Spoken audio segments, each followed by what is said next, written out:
Africa doesn't have time. We don't have time to waste. We're going to be 60% of the world's youth by 2050.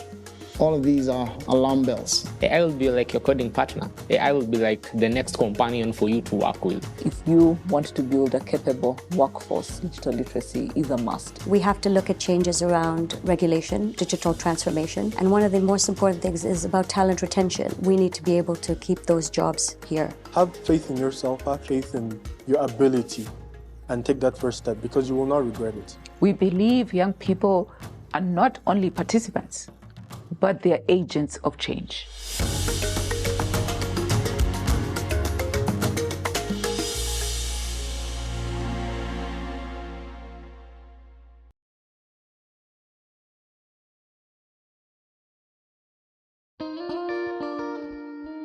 Technology is reshaping everything: how we learn, how we live, how we earn. For Africa, its greatest advantage is its people. Young, creative, and determined to lead in a world that's changing fast. With the world's youngest population, the question isn't whether the continent can catch up, but how fast it can build what comes next. In 2018, I realized that the leaders of Africa needed a new tool, which is technology, right? Because the world was being, taken over by technology. And I realized that, most of the people who are building technology were white men in Silicon Valley, right? We needed more women in technology. We needed more Africans in technology. We needed more people of color. We needed more diversity in technology, right? And Africa shouldn't just be consumers of technology, but we need to be producers. Fred's vision was a call for Africa to shape technology, not just use it. And inside ALX, that vision takes form through learners like Justin. ALX is different because one thing, there is the community part of it. So you're not just doing this alone. And it also teaches you the soft skills. Soft skills as in how do you communicate with people. When you come to ALX is that you don't only get the skills, but you also get skills for personal growth. For many learners, that personal growth becomes something deeper. The confidence to keep going when things get hard. In ALX, the first thing you get to learn is be ready to do hard things. I get to see challenges as a stepping stone or somewhere you learn and grow, not when you encounter a challenge, una back off and be fearful. That mindset to lead with purpose and persistence lies at the heart of ALX's design. We're inspired to start ALX after almost 15-year journey within the AL group, where we had started the African Leadership Academy, African Leadership University. The central problem we're trying to solve was how do you unlock leadership in Africa at scale? And how do we create problem solvers and innovators who can really address our big challenges, right? In healthcare, education, urbanization, governance, etc. The other thing that I was worried about was that if artificial intelligence is developed, but it's not infused with the right ethics and values, it can be dangerous for the world. And so I thought, why don't we take the work we've been doing in developing ethical leaders at African Leadership Academy and African Leadership University and fuse it with technology. The result, a generation skilled in technology and grounded in values. It's a difference employers like Rifat see every day. Young professionals who bring purpose and initiative to their work. What we've noticed is the hires from ALX have a lot of practical experience, and I think that's been one of their biggest assets. With the ALX graduates, we were able to throw them into projects right away from day one, where we just assigned them mentors and senior engineers to sort of overlook and sort of verify towards the end of it. But they were literally able to be very self-starter, self-driven, and execute projects very well. The impact didn't go unnoticed. What employers like Rifat were seeing in the workplace, policymakers began to champion across the continent. Building a digitally skilled workforce is a priority not just for Rwanda but for the entire continent. To be a knowledge-based economy means you have to have the right skills. The new jobs are digital in nature. And so if you want to build a capable workforce, you must also make sure that they have digital skills, and digital literacy is a must if we are to achieve our ambitions of becoming a knowledge-based economy. To make that vision real takes more than policy. It requires partnerships. That's why institutions like MasterCard Foundation are working with educators and innovators to reshape how learning happens, so it reaches more people and stays relevant in a changing world. We are helping to build learning systems that can adapt, scale, and serve every learner, regardless of their circumstances. We see EdTech as a catalyst for transforming learning systems and making education more accessible, relevant, and resilient. Supporting EdTech entrepreneurs is one of the key ways that we can integrate technology at scale and with impact. Inside these evolving systems, young innovators are turning their curiosity into creation. Like David, a full-stack developer and co-founder of Promptverse, a company he helped build through his experience at ALX. ALX helped me to understand that I can build my own product, scale it, and then reach to masses. What really excited me while we were building Promptverse was the first day we released now the second version, which is the full stack application. We got 300 users within the first week. So it was validation of what we were building and the need for it in the market. So ALX helped me to understand the whole ecosystem, not just being a developer, not just being an entrepreneur, but also being around a community that will help you grow. Where they learn about, leadership skills, entrepreneurship skills, ethics and values, how to solve problems, how to work in teams, right? We want them to understand the big challenges facing the world. And then we train them in software engineering and data science and cloud computing and artificial intelligence so that you create technology talent with a purpose. That purpose is what transforms talent into impact. Supported by institutions investing in entrepreneurs who reimagine learning. One of our flagship programs is the MasterCard Foundation EdTech Fellowship, which supports promising African EdTech entrepreneurs to grow their impact. To date, we have supported over 140 EdTech startups throughout the continent. The fellowship is active in several countries across Africa, working with partners to support ventures that are improving teaching, enhancing digital learning platforms, and addressing connectivity and content gaps. Across Africa, classrooms and code labs are filling up fast. The sheer number of young people ready to learn and work is what makes this mission so urgent. Look at our demographics. The largest portion of our population are young people that need to be skilled for the work of the future, which involves a lot of digital aspects and digital jobs, and making sure that they have those skills if they're going to thrive in this digital economy that the world is heading towards. Tools are only as valuable as the direction which you point them in. So before we teach them how to use these tools, we have to first give them a purpose in life. Have these young people develop a mission, understand the big challenges of the world, so that when you now have the tool, you know how to use it properly. ALX is not just about technology for technology's sake. It's about technology for purpose. We need to start first with a foundation around leadership and problem solving and ethics, and then you add in these technology skills. That philosophy is changing how young Africans think, how they solve problems and see possibility. Like Teddy, an IT consultant who discovered at ALX that innovation starts with mindset. I feel like a lot of people in the job market right now are taught to do something in a linear way. They never learn to think outside the box per se. And I feel like ALX flipped a switch in my mind that allowed me to actually realize that with the information I've managed to research, there's another way I can fix this. And there's another way I can optimize a solution for this problem.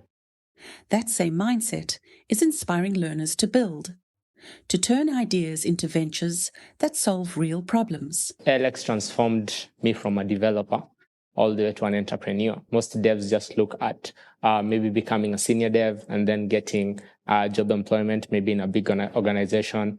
But once I joined ALX, I was able to understand that you'll not just be a developer, but you can also be an entrepreneur. And as those ideas scale, ALX itself is scaling, building capacity to train millions across the continent. Last year, we trained 700,000 people, and we graduated 200,000 people. And with ALX now, we have a system that can, in the next decade, train 3 to 5 million people, right? So we've gone from training 25 people to 700,000 and now millions. Growth on this scale depends on collaboration, where educators, innovators, and policymakers move in rhythm to create opportunity for all. This begins by empowering individuals, strengthening institutions, and reforming systems to ensure sustainability beyond our funding. We are demonstrating this in the way that we work with over 400 partners across more than 30 countries in Africa.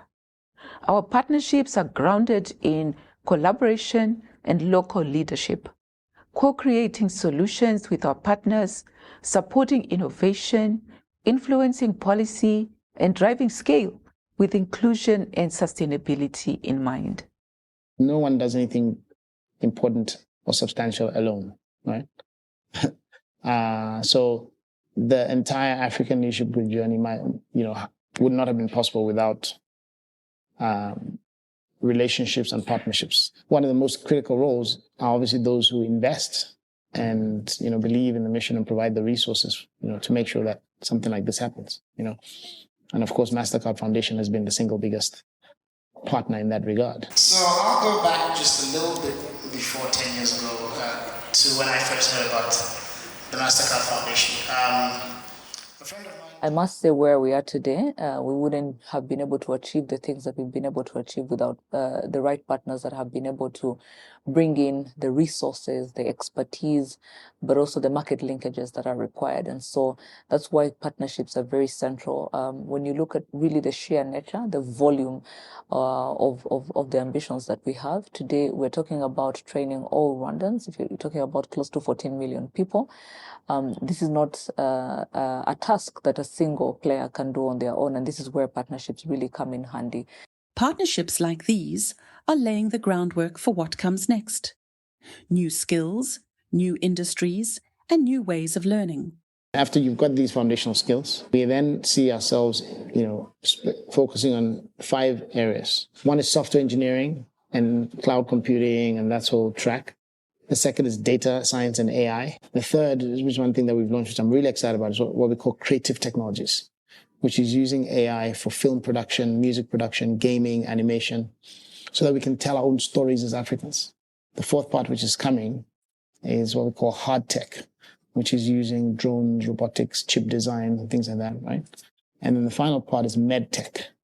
How do we think about maybe training a massive pool of nurses in Africa, but who are AI enabled, right? Because there's a shortage of 18 million nurses around the world. Africa is the only place that can solve that. And so through ALX, we can take people, but let's not just train regular nurses, let's train AI enabled nurses. With innovation on the rise across Africa, governments are crafting policies to turn that energy into lasting change. To support the skilling of young people, but also ensuring that they have, employment opportunities, what we've done as the government of Rwanda, first and foremost, is to put in place the digital talent policy. And so this provides a framework through which we're able to think through how we equip our citizens with the right digital literacy skills. Within our policy, what we have is almost like a pyramid that shows you the different layers and levels of digital skilling. At the bottom of the pyramid, that's where we have basic digital literacy skills, ensuring that our population has the basic skills. Today, we have all our services for government that are provided online. How do we make sure that citizens, regardless of where they live across the country, are able to access these services on their own and be able to, thrive in this digital economy? Within these policy frameworks are stories of impact. Young Africans showing how digital learning comes to life in practice. I chose AI because there's a lot of potential in AI, and it's a very mysterious topic. Most people till now do not understand what you mean by AI. AI is something you can use in your day-to-day life. It's like your own personal assistant, someone that has all the information you'll ever need in just a matter of seconds. Sifa represents a growing wave of young women stepping into technology, finding opportunity and belonging in spaces that once felt out of reach. It's a change leaders like Rifat are witnessing across the continent. One of the things that I'm really passionate about when it comes to education in this region is empowering women, and not necessarily just women in tech, but just generally women everywhere.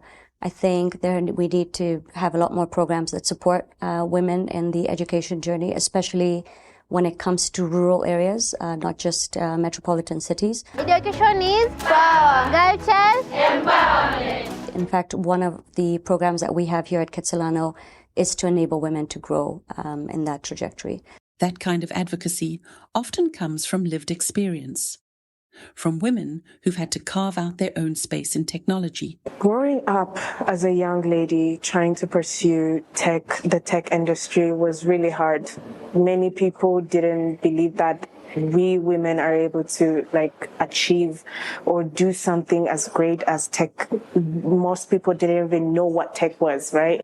Yet every barrier overcome makes the next step easier for someone else. Coming here and learning, taking up the courses, changed my mindset on how I view challenges. Now when I see a challenge, I am motivated to sort it and find a solution for it. So getting into tech was like a huge win for me because it's like home. I enjoy. I am thankful to institutions like ALX and partners like the MasterCard Foundation. Sifa's gratitude says it all. Thankful for how far she's come and hopeful for what's ahead. Learners like Lilios carry that same spirit, turning every challenge into a chance to grow. They are really shaping the younger African lives, their future, because I myself, they helped me to shape my own future, knowing what I really want and align my goals well so that I can have a better future and also I can know what I want. For these learners, opportunity has meant more than new skills. It's a chance to see what's possible. And it's that kind of possibility that partners like MasterCard Foundation are working to expand across Africa. Inclusion is such an important part of the foundation's strategy because being inclusive actually unlocks untapped talent, strengthens communities, and is key to creating resilient and just economies. It's good for the economy. As you think about inclusion, if our people don't have the right digital skills and literacy, that's the fastest way to ensuring that they're being excluded from all of these opportunities. And so it's going to be a lifeline for how our people access opportunities, on how they can thrive in the future that is being shaped primarily by these digital technologies. Beyond funding, our vision is bold but clear, and is to transform education and skilling institutions and systems so that every young person in Africa can access quality and relevant education and achieve success throughout their journey to dignified and fulfilling work. The impact of that investment shows up beyond the classroom, in workplaces where young people are putting their skills to work. A lot of the youth are complaining about the lack of opportunities. So I think the first thing we can do, obviously, is give the opportunities. But at the same time, give opportunities where people are actually able to apply those skills. It's one thing to have an internship program where you bring on interns and they sort of take on a very administrative role. And then there's a difference between taking on interns and actually giving them access to real world projects. We took on 10 interns out of the ALX program, and they're actually coming to their 6-month end at the end of this month. And we are going to be keeping 80% of them full-time here at Kitsilano. The aspiration is quite simple and profound. We must ensure that the future generations inherit education and employment systems that are equitable, inclusive, and responsive to their realities. MasterCard Foundation has been a great partner because of the different facets that they're touching. They go beyond just looking at building a skilled workforce, but really also thinking about how different sectors could benefit from the foundation's priorities. And thanks to the partnership that we've had with MasterCard Foundation, we've now been able to scale. One, we're able to create the data sharing policy that was recently adopted by Cabinet. The foundation's investments must leave behind stronger institutions, reformed systems, and a generation of empowered leaders who continue the work of transformation. Once we can come together as young Africans and realize that the future of this continent is on our shoulders, then we can start to realize our visions. Our role is absolute. It's up to us. There's no one else coming to help. If you look throughout history, those who control technology control the world. As the world has progressed, if you look at the rise of power, it's always correlated with technology. That power comes with responsibility to guide how technology is used and who it serves. It's a balance governments like Rwanda's are now working to protect. Much as everyone is scared about the risks to do with AI, what we're doing as a government is to make sure that we understand what are those risks for each of those applications and how are we protecting our people from those risks so that we are able to see the upside of AI while we are mitigating the risks that come with using the technology. We have to look at changes around regulation, digital transformation. And one of the most important things is about talent retention. With today's global economy and the way everybody can work remotely, foreign companies are able to recruit our talent. We need to be able to keep those jobs here with companies within the region. Making this possible means building systems that let young people grow, learn, and become. For learners like Sifa, that support has shaped who they are and who they're becoming. Without them, we are not who we are right now. We are not the future selves that we see ourselves being. My aspirations for the future of education in Africa is seeing an education that is practical and tailored to young Africans, enabling them to be able to solve real-life challenges they go through in their different communities. So the goal is to get started. Don't procrastinate it and say, I'm going to do it tomorrow. Do it today. Learn about what a computer is. Learn what about AI is. Sign up for something and just get started. And in the long run, that's the journey. The journey is discovering. The journey is not knowing. The journey is discovering. That spirit of discovery is what defines this generation. Young Africans learning, adapting, and finding their place in a changing world. For Fred Swaneker, it's a moment full of possibility. There's an exciting time to be a young African. The rest of the world is aging. And if you get skills, especially if you have digital skills, you can work anywhere in the world. You can sit in Ghana and work in Germany and the UK and in Australia, right? So think very broadly. The world is your oyster. If you do that, you'll be set up for success. But if you're sitting and waiting for someone to give you something, you will not be successful. That drive to act is where lasting change begins. And it's what shapes the kind of future we hope to leave behind. My personal aspiration is that we leave behind a world that is more inclusive, leave behind resilient and sustainable African organizations, continue the culture of give back, therefore paying forward, creating a catalytic effect for the individual, their families, communities, and society as a whole.